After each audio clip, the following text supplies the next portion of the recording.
ایک تصور باندھتے ہیں ناظرین، ذرا ویژولائز کیجئے، اور ویژولائز اس طرح سے کیجئے کہ محشر کا میدان ہے اور صورتحال یہ ہے کہ ہم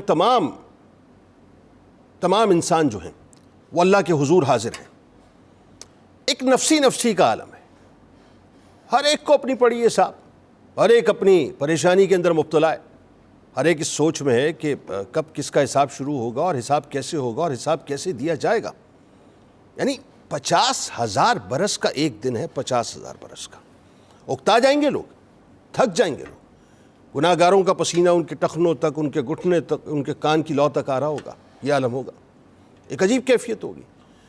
ماں جو ہے وہ بیٹے کو نہیں پہچانے گی ضرور، کام نہیں آئے گی، ٹھیک ہے تو میرا بیٹا تھا، آج مجھے بھی اپنی فکر لگی ہے۔ باپ جو حلال حرام سب کچھ کر لیتا ہے اپنی اولاد کے لیے، ایسے ہی ہوتا ہے نا، فیوچر بنا کے چلا جاؤں، زندگی بنا کے چلا جاؤں، بعد میں خود درے کھا رہا ہوتا ہے قبر کے اندر، کیونکہ وہ تو پیچھے چھوڑ کے گیا وہ عذاب بنا ہوا ہے، تو وہ بھی کام نہیں آئے، کوئی کام نہیں آئے گا۔ ایون جو بیوی بڑا سرتاج کرتی ہوئی آگے پیچھے گھوم رہی ہوتی ہے شوہر کے، وہ بھی جو ہے وہ ہاتھ اٹھا لے گی، آج میرے بھی ہاتھ اوپر ہوئے ہوئے کیونکہ مجھے اپنی فکر لگی ہوئی ہے۔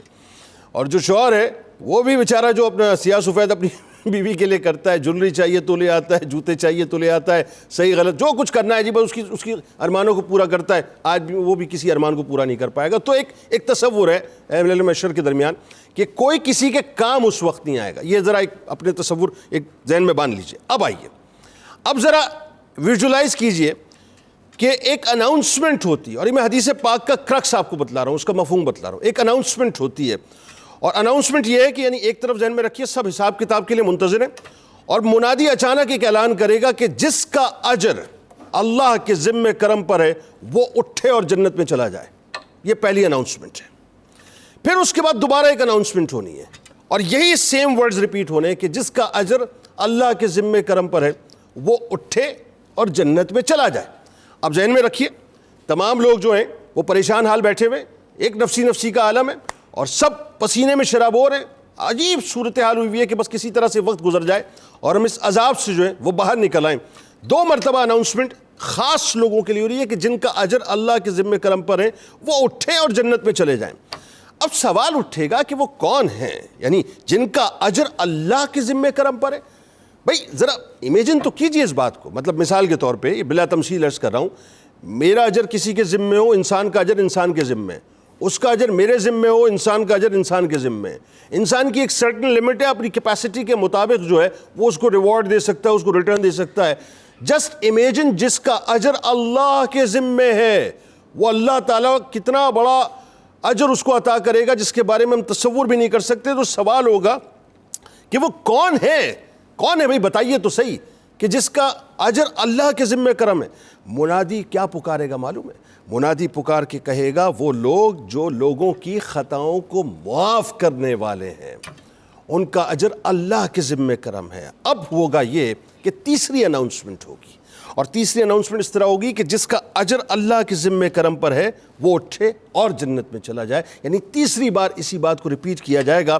روایتیں بتاتی ہیں کہ ہزاروں لوگ اکٹھے کھڑے ہوں گے، اور بلا حساب و کتاب، بلا حساب، کوئی ان کی اسسمنٹ نہیں ہوگی، کوئی ان کے، میں صرف سمجھانے کے لیے عرض کر رہا ہوں، پیپرز چیک نہیں ہوں گے، کوئی ان کو ایگزامینیشن ہال کے بارے میں نہیں پوچھا جائے گا کتنے اٹیمپٹ کیے، کتنے مارکس لیے، کیا مارکس تھے، کیا نہیں تھے، کچھ نہیں، بلا حساب و کتاب ان کے اوپر مہر لگائی جائے گی اور ان کو داخل جنت کر دیا جائے گا۔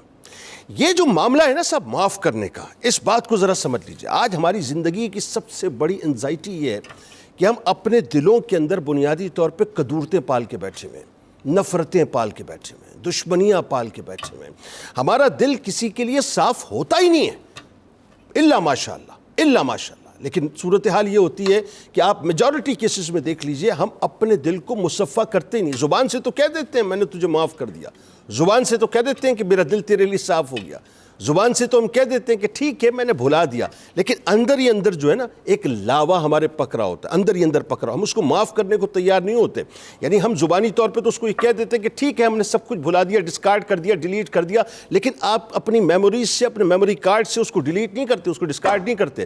نتیجہ یہ نکلتا ہے کہ آپ ایک بلا وجہ کی انزائٹی کے اندر مبتلا رہتے ہیں. زندگی میں اگر آپ کو سکون چاہیے نا، خوشحالی چاہیے، یہ فارمولا سمجھ لیجئے، اور یہ میں آپ سمجھ لیجئے ایک فارمولے کی صورت میں آپ کو دے رہا ہوں. آپ چاہتے ہیں نا کہ آپ کی زندگی خوشحال ہو جائے، آپ چاہتے ہیں نا کہ آپ کی زندگی امن و سکون میں رہے، اور کون نہیں چاہتا؟ میں اگر یہ سوال آپ سے کروں تو دنیا کا ہر شخص جو ہے وہ جواب دے گا کہ صاحب میں چاہتا ہوں کہ میری زندگی خوشحال ہو جائے، میری زندگی میں امن و سکون ہو جائے، میری زندگی میں جو میرے رشتے ہیں، جو میرے ریلیشنز ہیں وہ بڑے مضبوط ہوں، بڑے اچھے ہوں، وہ مجھے عزت دیں، میں ان کو عزت دوں. میں چاہتا ہوں کہ میری زندگی میں جو تعلقات ہیں میرے وہ مہکتے رہیں، وہ چمکتے رہیں، وہ دمکتے رہیں. میں چاہتا ہوں کہ میری زندگی بڑی بابرکت ہو، اللہ تبارک و تعالیٰ اس میں بہت برکت عطا کرے، اور میں چاہتا ہوں کہ میں انتہائی پرامن ماحول کے اندر اپنی زندگی کو گزاروں. ایون میں یہ چاہتا ہوں کہ میری دنیا بھی اچھی ہو جائے، میری آخرت بھی اچھی ہو جائے. میں آپ کو لمبے چوڑے فارمولے وظیفے نہیں بتلا رہا، بہت آسان سا ایک فارمولہ بتلا رہا ہوں، بہت آسان سا، کہ جب رات کو سوئیں نا، رات کو سوئیں اپنا وظیفہ بنا لیں. اور یہ ایک صحابی کا بہت طویل واقعہ ہے، مختصراً میں آپ کو بتلا دیتا ہوں بس، کہ سرکار علیہ السلام نے جو 3 دن تک کنٹینیوسلی ایک صحابی کو جو جنت کی بشارت دی تھی، اس کی ایک بڑی بنیادی وجہ یہ تھی کہ آپ رات کو جب سوتے تھے نا تو اپنے دل سے تمام باتوں کو بھلا کے، کسی کے لیے کوئی بغض وغیرہ عیب وغیرہ نکال کے جو ہے کمپلیٹ اس کو مصفا کر کے سوتے تھے. آپ رات کو یہ وظیفہ بنا لیجئے، یہ روٹین بنا لیجئے کہ میرے ساتھ میری ساس نے برا کیا ہے، میں نے اسے معاف کر دیا. میرے ساتھ میری بہو نے برا کیا ہے، میں نے اس کو معاف کر دیا. میرے ساتھ میرے بھائی نے برا کیا ہے، میں نے اس کو معاف کر دیا. میرے ساتھ میرے دوست نے برا کیا ہے، میں نے اس کو معاف کر دیا. میرے ساتھ کاروباری حلقے میں کسی شخص نے زیادتی کی ہے، میں نے اللہ اور اس کی رسول کی رضا کے لیے اس کو معاف کر دیا. میرے ساتھ میرے اسکول میں کسی نے پرابلم کریٹ کیا ہے، میں نے اس کو معاف کر دیا. میرے ساتھ میرے کالج میں کسی نے پرابلم کریٹ کیا ہے، میں نے اس کو معاف کر دیا. میرے ساتھ یونیورسٹی میں کسی نے پرابلم کریٹ کیا ہے، میں نے اس کو معاف کر دیا. ایون اب بات کو بڑھاتے چلے جائیے، اب آپ یعنی ہائرارکی کو اوپر سے نیچے نہیں بلکہ نیچے سے اوپر لے جائیے.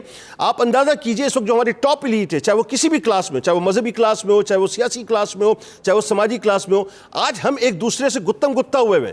ہمارے معاشرے کی بگاڑ کی سب سے بڑی وجہ یہ ہے کہ ہم لوگوں کو معاف نہیں کرتے، دلوں کو صاف نہیں کرتے.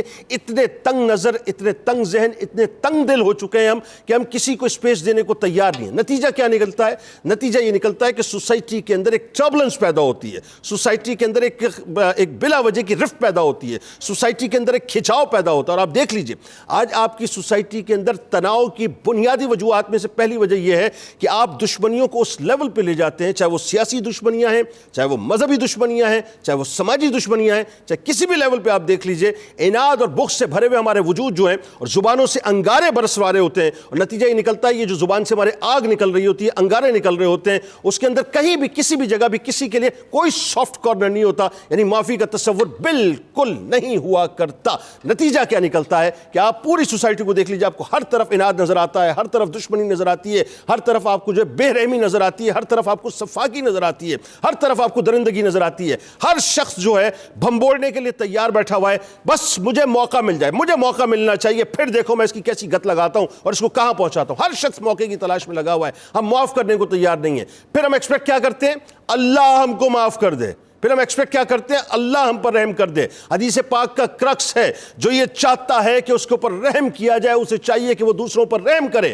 جو یہ چاہتا ہے کہ اللہ تبارک و تعالیٰ اس کو معاف کرے، قرآن کی آیت کا مفہوم بتلا رہا ہوں، یہ جو چاہتا ہے کہ اللہ اس پر معاف کرے اس کو اور اس پر رحم کرے، اسے چاہیے کہ وہ لوگوں کو معاف کرے. ہمارا معاملہ کیا ہو گیا ہے کہ آج ہم پال کے بیٹھتے ہیں اور کسی کو معاف کرنے کو تیار نہیں ہے. اور پھر اگین اب آئیے اس بات کو سمیٹ کے اپنی زندگی تک انفرادی حیثیت میں لے آئیے. موسٹلی ڈپریشن کی وجہ، موسٹلی انزائٹی کی وجہ، موسٹلی ہماری پریشانیوں کی وجہ، آپ یقین مان لیجئے میری بات کا، وہ صرف یہی ہوتی ہے کہ ہم لوگوں کے بغض کو اپنے قلب میں پال کے رکھتے ہیں. اس لا کو جو ہے نا بجھا دیجئے. وہ ہوتا ہے نا، وہ گیزر عموماً آن ہوتا ہے نا گھر میں جب، تو آپ دیکھتے ہیں عموماً اس کو ایک لا پہ لگا دیا کرتے ہیں کہ پانی جو ہے وہ ایسا ایسا گرم مطلب جو ہے ہوتا رہے اور وہ اپنی جگہ کام کرتا رہے تاکہ ہمیں ضرورت پڑے تو اس کو یوز کر لیں. یہ جو نفرت کی لا ہے نا دل کے اندر، یہ جو دشمنی کی لا ہے، یہ جو بغض کی لا ہے اس لا کو بجھا دیجئے. جس دن آپ اس لا کو بجھا دیں گے آپ دیکھیے گا آپ کی زندگی سے انزائٹی ختم ہو جائے گی, آپ کی زندگی سے ڈپریشن ختم ہو جائے گا, آپ کو اللہ تبارک و تعالیٰ اتنی خوشحال فیلنگ دے دے گا, اتنی اچھی اتنی میٹھی فیلنگ دے دے گا کہ جس کے بارے میں آپ تصور بھی نہیں کر سکتے. یاد رکھیے گھروں کے اندر لوگوں کو معاف کرنا سیکھیے, اپنے رشتوں میں لوگوں کو معاف کرنا سیکھیے, اپنے تعلق میں لوگوں کو معاف کرنا سیکھیے اس تصور سے کہ میرا رب مجھے معاف کرتا ہے, میں اس سے ایکسپیکٹ کرتا ہوں معافی کو, مجھے بھی چاہیے کہ میں لوگوں کو معاف کروں. پھر دیکھیے آپ کی زندگی میں کیسی خوشحالی آتی ہے.